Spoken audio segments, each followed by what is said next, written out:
ಉಳ್ದವರೆಲ್ಲ ದೊಡ್ಡ ದೊಡ್ಡ ಅಂತಸ್ತಿಗೆ ಅವರನ್ನ ನೋಡಿ ಮದುವೆ ಆಗಿದ್ರೆ ಸುರಭಿ ಮಾತ್ರ ನಿಜವಾದ ಪ್ರೀತಿಯನ್ನ ಹುಡುಕ್ತಿದ್ಲು. ಹಾಗಾಗಿಯೇ ತನ್ನ ತಾತ ತನಗಾಗಿ ಹುಡುಕಿದ್ದ ಮಿಡಲ್ ಕ್ಲಾಸ್ ಹುಡುಗರಾದ ವಿರಾಜ್ನನ್ನೇ ಗಂಡ ಅಂತ ಸ್ವೀಕರಿಸಿ ಗೌರವ ಕೊಡ್ತಿದ್ಲು. ಇದರಿಂದಾಗಿ ಅವಳು ತನ್ನ ಕುಟುಂಬದವರಿಂದ ತುಂಬಾನೇ ಅವಮಾನಗಳು ಎದುರಿಸಬೇಕಾಯ್ತು.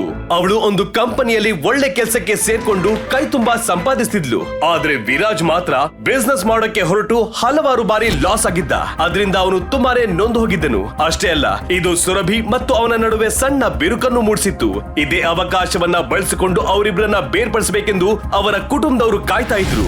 ಆದ್ರೆ ಸುರಭಿ ಯಾರ ಮುಂದೇನು ವಿರಾಜ್ ನನ್ನ ಬಿಟ್ಕೊಡ್ತಾ ಇರಲಿಲ್ಲ. ಅಂದು ಸುರಭಿಯ ತಾಯಿ ರೇಣುಕಾ ಅವರ ಹುಟ್ಟುಹಬ್ಬದ ದಿನವಾಗಿತ್ತು. ಪ್ರತಿ ವರ್ಷವೂ ಕುಟುಂಬದವರೆಲ್ಲ ಸೇರ್ಕೊಂಡು ರೇಣುಕಾ ಅವರ ಹುಟ್ಟುಹಬ್ಬವನ್ನ ಗ್ರ್ಯಾಂಡ್ ಆಗಿ ಆಚರಿಸ್ತಿದ್ರು. ಅಲ್ಲಿ ಎಲ್ರು ತಮ್ಮ ತಮ್ಮ ಅಂತಸ್ತ ತೋರ್ಸ್ಕೊಳ್ಳೋದಕ್ಕಾಗಿಯೇ ಇರೋ ಬರೋ ಕಾಸ್ಟ್ಲಿ ಆಭರಣಗಳನ್ನೆಲ್ಲ ಧರಿಸ್ಕೊಂಡು ಬರ್ತಾ ಇದ್ರು. ಫಂಕ್ಷನ್ ಶುರುವಾಗ್ತಲೇ ರೇಣುಕಾ ಸ್ಟೇಜ್ ಮೇಲೆ ಹೋಗಿ ಮಾತಾಡೋಕೆ ಶುರು ಮಾಡಿದ್ರು. ನನ್ ಬರ್ತ್ಡೇ ಪಾರ್ಟಿಗಾಗಿ ಪ್ರತಿ ವರ್ಷವೂ ನೀವೆಲ್ಲರೂ ಒಂದಾಗಿ ಸೇರೋದು ನನಗೆ ತುಂಬಾನೇ ಖುಷಿ ವಿಷಯ. ಇವತ್ತು ನನ್ನ ಹುಟ್ಟುಹಬ್ಬ ಮಾತ್ರ ಅಲ್ಲ, ಅದ್ರ ಜೊತೆಗೆ ಇನ್ನೊಂದು ಮುಖ್ಯವಾದ ವಿಷಯ ನಿಮ್ಮೆಲ್ಲರಿಗಾಗಿ ಕಾಯ್ತಾ ಇದೆ. ಅದಕ್ಕೂ ಮುಂಚೆ ಎಲ್ರೂ ಊಟ ಮಾಡ್ಕೊಂಡು ಎಂಜಾಯ್ ಮಾಡಿ. ಹೌದು, ಎಲ್ರೂ ಬಂದ್ರ ಪಾರ್ಟಿ ಸ್ಟಾರ್ಟ್ ಮಾಡೋದಾ ಎಂದು ರೇಣುಕಾ ಅವರು ಹೇಳ್ತಾ ಇರುವಾಗಲೇ ಆ ಪಾರ್ಟಿಗೆ ಕೊನೆಯವನಾಗಿ ಓಡ್ತಾ ಬೆವರ್ತಾ ಬಂದು ಸೇರ್ಕೊಂಡ ವಿರಾಜ್. ಅವನ ಆ ಸ್ಥಿತಿಯನ್ನ ನೋಡಿ ರೇಣುಕಾ ಸೇರಿ ಸುರಭಿಯ ಕುಟುಂಬದವರೆಲ್ಲ ಮುಖ ಸಿಂಡಿಸ್ಕೊಂಡ್ರು. ಇದನ್ನ ನೋಡಿದ ಭರತ್ ತನ್ನ ಕೆಲಸವನ್ನ ಆರಂಭಿಸಿದ. ಏನ್ ವಿರಾಜ್, ದೊಡ್ಡ ಬಿಸ್ನೆಸ್ ಮಾಡೋರೆಲ್ಲ ಸರಿಯಾದ ಸಮಯಕ್ಕೆ ಬಂದ್ಬಿಟ್ರು. ಆದ್ರೆ ಮನೆಯಲ್ಲೇ ಕುತ್ಕೊಂಡು ಬಿಟ್ಟಿಯಾಗಿ ಊಟ ಮಾಡ್ಕೊಂಡಿರೋ ನೀನು ಇಷ್ಟ ಲೇಟ್ ಆಗಿ ಯಾಕೆ ಬರ್ತಿದ್ಯಾ? ನಾಲ್ಕ ಸಂಪಾದಿಸೋ ಯೋಗ್ಯತೆ ಇಲ್ಲ ಅಂತ ಅನ್ಕೊಂಡ್ರೆ ದೊಡ್ಡವ್ರನ್ನ ಹೇಗೆ ಗೌರವಿಸಬೇಕು ಅನ್ನೋದು ಗೊತ್ತಿಲ್ವೇ ಎಂದು ಹೇಳೋ ಭರತ್ ಎಲ್ರ ಮುಂದೆ ವಿರಾಜ್ನ ಬಗ್ಗೆ ಕೀಳಾಗಿ ಮಾತಾಡೋಕೆ ಶುರು ಮಾಡ್ತಾನೆ. ಆಗ ವಿರಾಜ್ ತನ್ನನ್ನ ತಾನು ಸಮರ್ಥಿಸಿಕೊಳ್ತಾ, ಅದು ಹಂಗಲ್ಲ ಅತ್ತೆ, ಅದು ಏನಾಯ್ತು ಅಂದ್ರೆ ಎಂದು ವಿರಾಜ್ ಏನನ್ನೋ ಹೇಳಲು ಹೊರಟಾಗ, ನಿನ್ ಕಾರಣಗಳು ನಮಗ್ ಬೇಕಾಗಿಲ್ಲ, ಪಾರ್ಟಿ ಆರಂಭಿಸಿ ಎಂದು ವಿರಾಜ್ನ ಮುಖದ ಮೇಲೆ ಹೇಳ್ತಾ ಹೇಳ್ತಾ ಸ್ಟೇಜ್ ನಿಂದ ಇಳಿದು ಬರ್ತಾರೆ. ಸುರಭಿಯ ಕುಟುಂಬದವರೆಲ್ಲ ಅವರಿಬ್ಬರನ್ನ ನೋಡಿ ನಗತೊಡಗ್ತಾರೆ. ವಿರಾಜ್ ಸುರಭಿಯ ಬಳಿ ಬಂದು ತಾನು ಯಾಕೆ ಲೇಟ್ ಆಗಿ ಬಂದೆ ಅನ್ನೋದ್ರ ಬಗ್ಗೆ ಹೇಳ್ತಾ, ಸಾರಿ ಸುರಭಿ, ಅದು ಏನಕ್ಕೆ ಲೇಟ್ ಆಯ್ತು ಅಂದ್ರೆ. ಬೇಡ ವಿರಾಜ್, ದಯವಿಟ್ಟು ಯಾವ ಕಾರಣನೂ ಕೊಡ್ಬೇಡ. ನಾನು ಮನೆಯಿಂದ ಹೊರಟಾಗ್ಲೇ ನಿನ್ನ ಕರೆದೆ, ಆಗ್ಲೇ ಬರ್ಬಹುದಿತ್ತು. ಆದ್ರೆ ಯಾವ್ದೋ ಮುಖ್ಯವಾದ ಕೆಲ್ಸ ಅಂತ ಹೇಳಿ ಈಗ ಎಲ್ರ ಮುಂದೆ ತಲೆ ತಗ್ಸುವಂತ ಮಾಡ್ಬಿಟ್ಟಿಯಲ್ಲ, ಅದ್ನ ಬಿಡು. ನನ್ ಕುಟುಂಬದವ್ರ ಬಗ್ಗೆ ನಿನಗೆ ಗೊತ್ತಿಲ್ವಾ? ಒಳ್ಳೆ ಡ್ರೆಸ್ ಆದ್ರೂ ಹಾಕೊಂಡ್ ಬರ್ಬೋದಿತ್ತಲ್ವಾ? ಕೇಳಿದ್ರೆ ಹಣನೂ ಕೊಡ್ತಿದ್ನಲ್ಲ. ಏನ್ ಸುರಭಿ, ನೀನು ನನ್ನ ಎಲ್ರ ತರನೇ ನೋಡಕ್ ಶುರು ಮಾಡಿದ್ಯಾ? ನಿಂಗೆ ಚೆನ್ನಾಗ್ ಗೊತ್ತು, I have my self respect Surabhi. ನಾನ್ ನಿಂಗೆ ಮೊದ್ಲೇ ಹೇಳಿದ್ದೆ ಅಲ್ವಾ, ಯಾವಾಗ ನನ್ ಪ್ರಾಜೆಕ್ಟ್ ಸಕ್ಸಸ್ ಆಗುತ್ತೋ ಅವತ್ತೇ ಎಲ್ಲಾನು ನನ್ ಸ್ವಂತ ಹಣದಲ್ಲೇ ತಗೋತೀನಿ ಅಂತ. ಅಲ್ಲಿವರೆಗೂ ನನ್ನ ಹತ್ರ ಇರೋ 4 ಬಟ್ಟೆನೆ ಸಾಕು ನಂಗೆ. ವಿರಾಜ್ನ ಮಾತುಗಳನ್ನ ಕೇಳಿ ಸುರಭಿಗೆ ಮಾತುಗಳು ಹೊರಡಲಿಲ್ಲ. ಅವಳ ಕಣ್ಗಳು ತುಂಬಿಕೊಂಡ್ವು. ಅವಳು ತಲೆ ತಗ್ಗಿಸಿಕೊಂಡು ನಿಧಾನವಾಗಿಯೇ ಅಲ್ಲಿಂದ ದೂರ ಸರಿತಾಳೆ. ವಿರಾಜ್ಗೆ ಅದೆಲ್ಲವೂ ಅರ್ಥ ಆಯ್ತು. ಆದ್ರೆ ಅವನಿಗೂ ಅವಳ ಬಳಿ ಮಾತಾಡೋಕೆ ಆಗ್ಲಿಲ್ಲ. ನಿಜವಾಗ್ಲೂ ವಿರಾಜ್ ಸುರಭಿಯಿಂದ ಮುಖ್ಯವಾದ ಒಂದು ವಿಷಯವನ್ನ ಮರೆಮಾಚಿ ಇಟ್ಟಿದ್ದಾನೆ. ಕೆಲವೊಂದು ಅನಿವಾರ್ಯ ಕಾರಣಗಳಿಂದಾಗಿ ಅವನು ತನ್ನ ಬಗೆಗಿನ ರಹಸ್ಯಗಳನ್ನ ಸುರಭಿಯಿಂದ ಮುಚ್ಚಿಟ್ಟಿದನು. ನನ್ನ ಕ್ಷಮಿಸು ಸುರಭಿ, ನಾನ್ ನಿಂಗೆ ತುಂಬಾನೇ ನೋವು ಕೊಡ್ತಿದ್ದೀನಿ ಅಂತ ಗೊತ್ತು.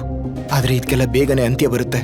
ನಿನ್ನ ಕುಟುಂಬದವರು ಎಲ್ಲರನ್ನೂ ನನ್ನ ಕಾಲಿಗೆ ಬೀಳೋ ತರ ಮಾಡ್ತೀನಿ ಎಂದು ವಿರಾಜ್ ತನ್ನ ಮನಸ್ಸಿನಲ್ಲಿಯೇ ಶಪಥ ಮಾಡ್ಕೋತಾನೆ. ಒಂದ್ ಕಡೆ ರೇಣುಕಾರ ಬರ್ತ್ಡೇ ಪಾರ್ಟಿ ಗ್ರ್ಯಾಂಡ್ ಆಗಿ ನಡೀತಿದ್ರೆ, ಅದೇ ಹೊತ್ತಿಗೆ ಬೆಂಗಳೂರಿನ ಇನ್ನೊಬ್ಬ ದೊಡ್ಡ ಬಿಸ್ನೆಸ್ ಮ್ಯಾನ್ ವಿಶ್ವನಾಥ್ ಕಶ್ಯಪ್ ಅವರ ಬಿಸ್ನೆಸ್ ಕಶ್ಯಪ್ ಗ್ರೂಪ್ ಅವರ ಕೋಪದಿಂದ ಉರಿತಾ ಇತ್ತು.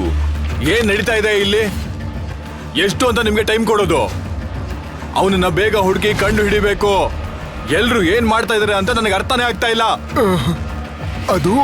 ಅದು ಏನಂದ್ರೆ ಎಲ್ರೂ ಕಷ್ಟಪಟ್ಟು ಹುಡುಕ್ತಾ ಇದೀವಿ, ಆದ್ರೆ ಅವ್ರು ಎಲ್ಲಿದ್ದಾರೆ ಅಂತ ನಮ್ಗೆ ಟ್ರೇಸ್ ಮಾಡೋಕ್ ಆಗ್ತಿಲ್ಲ. ಸಣ್ಣ ಕ್ಲೂ ಸಿಕ್ಕಿದ್ರು ಸಾಕು, ಆದ್ರೆ we are totally clueless sir ಎಂದು ತನ್ನ ಸ್ಟಾಫ್ ಗಳು ಹೇಳ್ತಾ ಇದ್ರೆ ಅದನ್ನ ಕೇಳೋ ಪೇಷನ್ಸ್ ವಿಶ್ವನಾಥ್ ಕಶ್ಯಪ್ ಅವರಲ್ಲಿ ಇರಲಿಲ್ಲ. ಅವರ ಕೋಪ ತಲೆಗೇರಿತ್ತು. What, you people are still searching for a clue? ಈಗ ಹೇಳ್ತಾ ಇದೀನಿ, ಸರಿಯಾಗಿ ಕೇಳಿಸ್ಕೊಳ್ಳಿ. ಅವನನ್ನ ಎಷ್ಟು ಬೇಗ ಕಂಡು ಹಿಡಿತಿರೋ ಅಷ್ಟು ನಿಮ್ಗೆಲ್ಲ ಒಳ್ಳೇದು. ಇಲ್ಲಾಂದ್ರೆ ನಿಮ್ಮಷ್ಟು ಜನರ ತಲೆಗಳು ಉರುಳ್ತವೆ ಎಂದು ವಿಶ್ವನಾಥ್ ತನ್ನ ಸ್ಟಾಫ್ಸ್ ಗಳಿಗೆಲ್ಲ ಎಚ್ಚರಿಕೆಯನ್ನು ಕೊಟ್ರೆ ಅವರ ಮುಖದಲ್ಲೆಲ್ಲ ಮರಣ ಭಯ ಕಾಣೋಕೆ ಶುರುವಾಯ್ತು. ವಿಶ್ವನಾಥ್ ಕಶ್ಯಪ್ ಕರ್ನಾಟಕದ ಕೋಟ್ಯಾಧೀಶ್ವರರ ಸಾಲಲ್ಲಿ ಮುಂಚೂಣಿಯಲ್ಲಿರುವವರು, ರಾಜಕೀಯದಲ್ಲೂ ದೊಡ್ಡ ತಲೆಯಾಗಿದ್ರು. ರಾಧಾಕೃಷ್ಣರಾವ್ ಅವರಿಗಿಂತ 50 ಪಟ್ಟು ಹೆಚ್ಚು ಹಣಬಲ ಜನಬಲ ಹೊಂದಿರೋರು. ಅವರು ತಮಗೆ ಬಯಸಿದ್ದನ್ನ ಯಾವಾಗ ಬೇಕಿದ್ರು, ಹೇಗೆ ಬೇಕಿದ್ರು, ಎಲ್ಲಿ ಬೇಕಿದ್ರು ಪಡೆಯಬಹುದಾದಂತಹ ವ್ಯಕ್ತಿಯಾಗಿದ್ರು.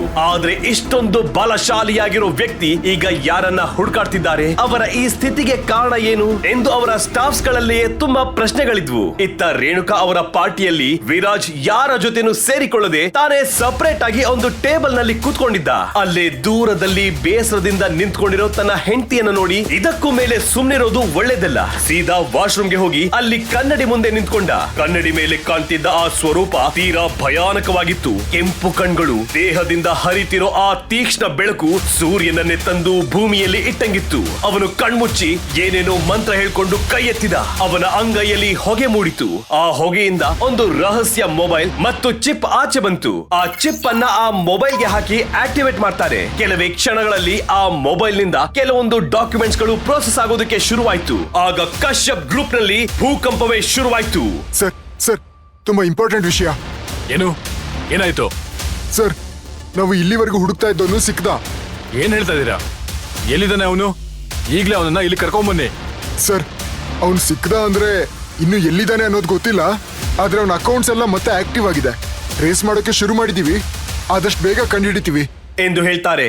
ಆಗ ವಿಶ್ವನಾಥ್, ಹಾ ನಡಿಲಿ. ಎಷ್ಟು ಬೇಗ ಅವನನ್ನ ಟ್ರೇಸ್ ಮಾಡಿ ಕಂಡು ಹಿಡಿಯಕ್ಕಾಗುತ್ತೋ ಅಷ್ಟು ಬೇಗ ಅವನನ್ನ ಹಿಡಿದು ನನ್ನ ಕಣ್ಮುಂದೆ ತಂದು ನಿಲ್ಸಿ. ಲೇಟ್ ಆಗೋ ಒಂದೊಂದು ನಿಮಿಷನೂ ಕೂಡ ಈ ಸಾಮ್ರಾಜ್ಯವನ್ನೇ ಮುಳುಗಿಸ್ತಾರೆ ಅನ್ನೋದ ಮರಿಬೇಡಿ ಎಂದು ವಿಶ್ವನಾಥ್ ಕಶ್ಯಪ್ ಅವರು ಕೋಪದಿಂದ ಹೇಳ್ತಾ ಒಂದು ಸಿಗರೆಟ್ ತೆಗೆದು ಹಚ್ಕೊಂಡ್ರು. ಆಗ ಅಲ್ಲಿಗೆ ಓಡಿ ಬರೋ ಮತ್ತೊಬ್ಬ ಸ್ಟಾಫ್, ಸರ್ ಸರ್ ನಮ್ಮ ಅಫಿಷಿಯಲ್ ಮೇಲ್ ಐಡಿಗೆ ಒಂದು ಮುಖ್ಯವಾದ ನೋಟಿಫಿಕೇಶನ್ ಬಂದಿದೆ. ಅದರಲ್ಲಿ ಅದರಲ್ಲಿ ಏನು? ನಮ್ ಕಂಪನಿ ಎಲ್ಲಾ ಶೇರ್ಸು ಇನ್ನೊಬ್ಬರ ಹೆಸರಿಗೆ ಟ್ರಾನ್ಸ್ಫರ್ ಆಗಿದೆ. ಕಂಪನಿ ಈ ಸರಿ ತುಂಬಾ ಕೆಳಮಟ್ಟಕ್ಕೆ ಬೀಳ್ತಾ ಇದೆ. ಏನ್ ಹೇಳ್ತಿದ್ಯಾ? ಅದೇಗ್ ಸಾಧ್ಯ? ಶೇರ್ಸ್ ಎಲ್ಲ ಯಾರ ಹೆಸರಿಗೆ ಟ್ರಾನ್ಸ್ಫರ್ ಆಗ್ತಾ ಇದೆ? ಸರ್, ಅದು ಹೇಳೋಕ್ ಭಯ ಆಗ್ತಿದೆ. ಭಯವಾಗ್ತಿದ್ಯಾ? ಏನ್ ಬೊಗಳ್ತಿದ್ಯಾ? ಮರ್ಯಾದೆಯಿಂದ ಹೇಳ್ತೀಯೋ ಇಲ್ವೋ ಎಂದು ಹೇಳ್ತಾ ವಿಶ್ವನಾಥ್ ಕಶ್ಯಪ್ ಆ ಸ್ಟಾಫ್ ನ ಕಾಲರ್ ಹಿಡಿದು ಕೇಳ್ತಾರೆ. ಆ ಸ್ಟಾಫ್ ಕಣ್ಣುಗಳಲ್ಲಿ ಸಾವಿನ ಭಯ ಮೂಡ್ತು. ಅದನ್ನು ನೋಡಿದ ವಿಶ್ವನಾಥ್ ಕಶ್ಯಪ್, ನಿನ್ ಕಣ್ಣುಗಳಲ್ಲಿ ಯಾಕೆ ಇಷ್ಟೊಂದು ಭಯ ಕಾಣ್ತಾ ಇದೆ? ಹಾಗಿದ್ರೆ ಆ ಹೆಸರು ವಿರಾಜ್ದ ಎಂದು ಕೇಳಲು ಆ ಸ್ಟಾಫ್ ಹೌದು ಎಂದು ತಲೆ ಆಡಿಸ್ತಾನೆ. ಅದನ್ನ ಕೇಳಿ ವಿಶ್ವನಾಥ್ ಕಶ್ಯಪ್ ಅವರು ನಡುಗಿ ಹೋಗ್ತಾರೆ. ಆಗ ಅಲ್ಲಿ ಇದ್ದ ಮತ್ತೊಬ್ಬ ಸ್ಟಾಫ್ ಭಯದಿಂದ, ಸರ್, ಟ್ರೇಸ್ ಮಾಡಿದೆ, ಅವನಿರೋ ಸ್ಥಳ ತಿಳಿತು ಎಂದು ಒಂದು ಅಡ್ರೆಸ್ ನ ತೋರಿಸಿದಾಗ ವಿಶ್ವನಾಥ್ ಕಶ್ಯಪ್ ಅವರು ದಿಗಿಲ್ಗೊಳ್ತಾರೆ. ಇನ್ನು ಯಾಕೆ ವೇಟ್ ಮಾಡ್ತಾ ಇದೀರಾ? ಈಗಲೇ ಎಲ್ರೂ ಹೊರಡಿ. ಅವನನ್ನ ನಾವಿರೋ ಸ್ಥಳಕ್ಕೆ ಕರ್ಕೊಂಡ್ ಬರಕ್ ಆಗಲ್ಲ.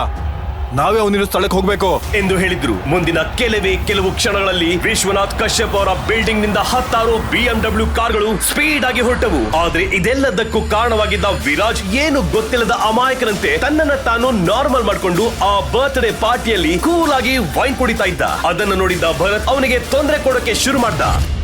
ಏನೋ ವಿರಾಜ್, ಯಾವ್ದೋ ಮಂತ್ರ ತಂತ್ರ ಉಪಯೋಗಿಸ್ಕೊಂಡು ನಮ್ಮನೆ ಹುಡುಗಿನ ಮದುವೆ ಮಾಡ್ಕೊಂಡೆ. ಅವಳ ಪುಣ್ಯದಲ್ಲಿ ನಿಂಗೆ ಈ ತರ ಸ್ಟಾರ್ ಹೋಟೆಲ್ ನಲ್ಲಿ ಕುಡಿಯೋ ಭಾಗ್ಯನೂ ಸಿಕ್ತು. ನಿಂಗೆ ಸ್ವಲ್ಪನೂ ನಾಚಿಕೆ ಇಲ್ವಾ? ಒಂದ್ ವೇಳೆ ನೀನೀಗ ಕುಡ್ದಿರೋದಕ್ಕೆಲ್ಲ ನಿನ್ ಬಳಿನ ಹಣ ಕಟ್ಟೋಕ್ ಹೇಳಿದ್ರೆ ಏನ್ ಮಾಡ್ತೀಯಾ?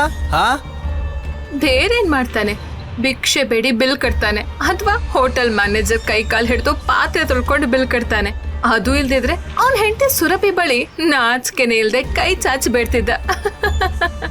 ಎಂದು ಹೇಳು ಸುರಭಿಯ ಕುಟುಂಬದ ಮತ್ತೊಬ್ಬ ದುರಂಕಾರಿ ಹುಡುಗಿ ಸಂಯುಕ್ತ ವಿರಾಜ್ನನ್ನ ನೋಡಿ ನಗ್ತಾಳೆ.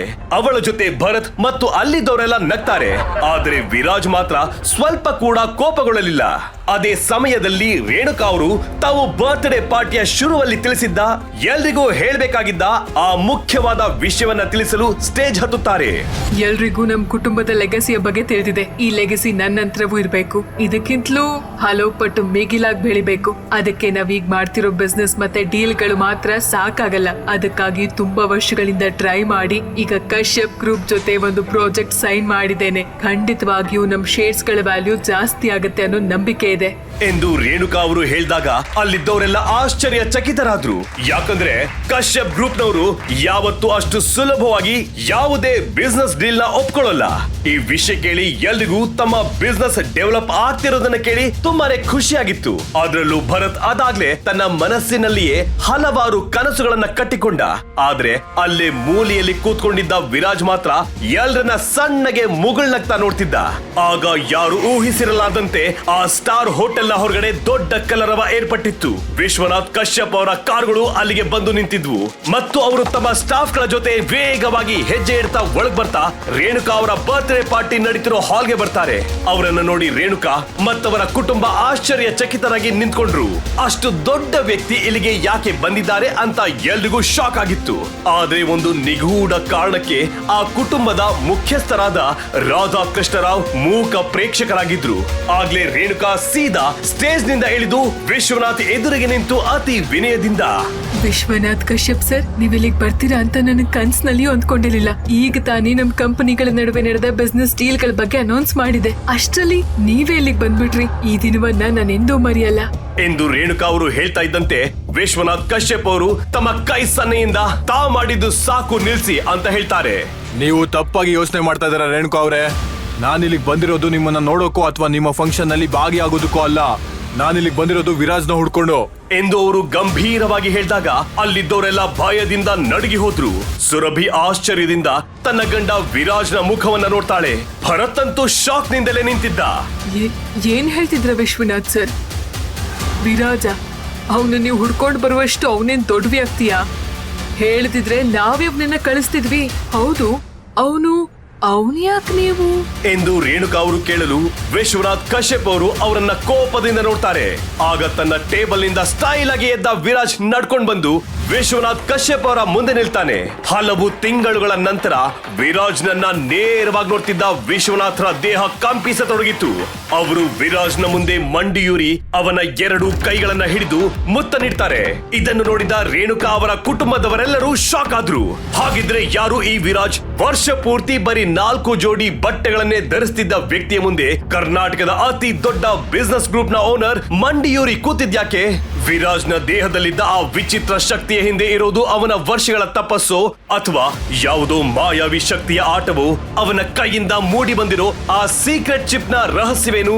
ತನ್ನನ್ನ ಮದುವೆಯಾಗಿ ಗೌರವಿಸಿ ಪ್ರೀತಿಸ್ತಿದ್ದ ತನ್ನ ಹೆಂಡತಿ ಸುರಭಿಯ ಜೊತೆ ವಿರಾಜ್ ತನ್ನ ಬಗೆಗಿನ ಸತ್ಯವನ್ನ ಮುಚ್ಚಿಟ್ಟಿದ್ದು ಯಾಕೆ? ಸುರಭಿಗೆ ತಿಳಿಯದ ವಿರಾಜ್ನ ಅಸಲಿ ಮುಖದ ರಹಸ್ಯವೇನು? ಇದನ್ನೆಲ್ಲ ತಿಳ್ಕೊಬೇಕಂದ್ರೆ ಈಗಲೇ ಡೌನ್ಲೋಡ್ ಮಾಡಿ ಪಾಕೆಟ್ FM ಮತ್ತು ಕೇಳಿ ವೀರಮಾಣಿಕ್ಯ.